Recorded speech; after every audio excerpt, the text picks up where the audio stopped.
There are 9 unmistakable signs that happen when you truly connect with someone on a soul level. And I'm not talking about surface level attraction or just physical chemistry. I'm talking about that deep, authentic connection where you actually touch her soul. Here's what most people get wrong. They think connection is about grand gestures or saying the perfect words. But real soul level connection, it's something completely different. In this video, you're going to learn 3 things. First, what does it actually mean to touch someone's soul? Second, the 9 things that always happen when you achieve this connection. And third, how you can create this kind of depth in your own relationships. If you don't understand this, you'll keep wondering why some connections feel shallow while others feel life-changing. But imagine being able to walk into any relationship knowing exactly how to create that profound bond that most people spend their entire lives searching for. What? What does it mean to touch her soul? Does it mean to touch her soul? Let me be clear about something. Touching someone's soul isn't about manipulation. It's not about tricks or techniques. It's about genuine connection where you see someone for who they truly are, not who they pretend to be. It's when you connect with their fears, their dreams, their authentic self that they don't show most people. It wasn't until I learned to be vulnerable, to really listen, to see her beyond the surface that things changed. And when they did, these 9 things started happening. Sign number 1, she opens up about her. Sign number 1, she opens up about her deepest fears. Deepest fears. When you touch someone's soul, the walls come down, not immediately but gradually. She'll start sharing things she's never told anyone else. Her childhood wounds, her secret insecurities, the things that keep her up at night. Why does this happen? Because when you connect at a soul level, you create safety. Real safety. Not the kind where she feels physically protected, but the kind where she feels emotionally protected, where she knows you won't judge her, won't use her vulnerabilities against her, won't dismiss what matters to her. Sign number 2, she seeks your opinion on things that matter. 2, she seeks your opinion on things that matter. Here's something interesting. When you touch her soul, she doesn't just ask you what you think about surface-level stuff. She asks you about the big things, her career decisions, her family situations, her purpose in life. This isn't about her being dependent on you. It's the opposite. It's about her valuing your perspective so deeply that she wants your input on the things that shape her life. She trusts your judgment, not just with practical matters, but with her heart.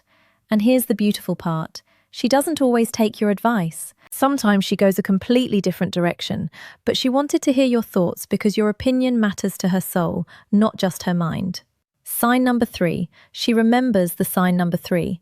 She remembers the small details. You share small details, you share. Pay attention to this one. When someone's soul is touched, they remember everything, not because they're trying to, but because they genuinely care. She'll remember that story you told about your childhood pet, that random comment you made about your favorite season, that vulnerability you showed 3 months ago when you talked about your fears. Why? Because when you touch someone's soul, you become significant. Not just important, but significant. There's a difference. Important people fill a role in your life. Significant people shape who you are, and you don't forget what shapes you. Sign number S. Sign number 4. She shows vulnerability without fear. 4. She shows vulnerability without fear. This is huge. Most people guard their vulnerability like it's a weakness. But when you touch her soul, something shifts. She becomes comfortable being imperfect around you. She'll cry in front of you. She'll admit when she's wrong. She'll show you her messy side without trying to clean it up first. Now she doesn't care if I see her at her worst, because I've proven that I love her soul, not just her appearance. And that kind of acceptance is what happens when real connection exists. Sign number 5. She defends you when you're not around. Sign number 5. She defends you when you're not around. Here's a powerful indicator. When you touch someone's soul, they become your advocate even when you're not there to hear it. She'll defend your character to her friends. She'll stand up for you to her family. Not because she's blind to your flaws, but because she sees your heart, she sees your intentions, she sees your soul, and she protects what she values. Sign number 6. She wants you in her future plans. When you touch her soul, you're not just part of her present, you're woven into her future. She talks about next year, 5 years from now, 10 years from now, and you're in every vision. It's not just we should travel someday, it's when we go to Italy in 2 years, I want to show you this specific place I've dreamed about. It's not maybe we could live somewhere else, it's I think our kids would love growing up near the mountains. See the difference? You've moved from possibility to certainty in her mind because her soul has decided your home sign number. Sign number 7. She challenges you to grow. 7. She challenges you to grow. This might surprise you, but when you touch someone's soul, they don't just accept you as you are, they challenge you to become better. Not in a nagging way, not in a critical way, but in a way that says, I see your potential and I want you to reach it. She'll call you out when you're settling. She'll push you when you're playing small. She'll hold you accountable when you're not living up to your own standards. Why? Because she cares about your soul too. And she knows that your soul wants more than comfort. It wants growth. Sign number 8. She creates space for your emotions. 8. She creates space for your emotions. In a world that tells men to be strong, to suppress emotions, to always have it together, this sign is revolutionary. When you touch her soul, she creates space for yours. She asks how you're really feeling. She notices when something's off. She doesn't just accept "I'm fine" as an answer. She digs deeper because she cares about your emotional world, not just your practical one. And here's what's beautiful. She doesn't try to fix everything. Sometimes she just listens. Sometimes she just holds space because she understands that your soul needs to be heard, not fixed. Sign number 9. She chooses you again. Sign number 9. She chooses you again and again and again. This is the ultimate sign. When you touch someone's soul, they don't just love you once. They choose you every single day. Even when you argue, even when life gets hard, even when the initial excitement fades, she wakes up and chooses you. Not out of obligation, not out of habit, but because her soul recognizes yours.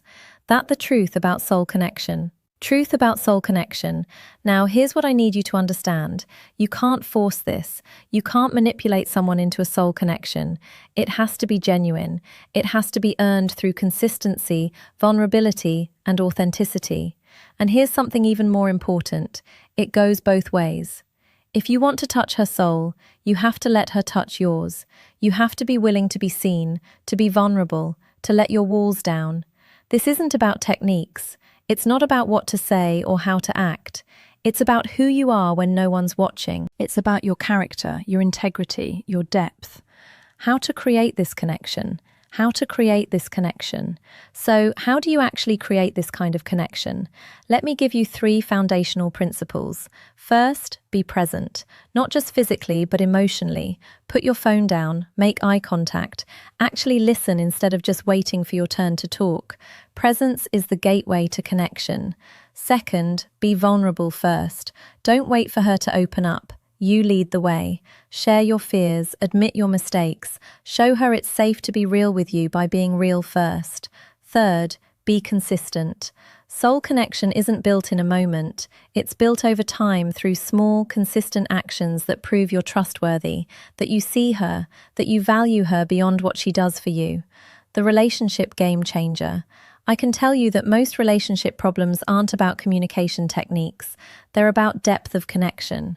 When you touch someone's soul, communication becomes easier, conflict becomes manageable, love becomes sustainable, because you're not just connected on the surface, you're connected at the core.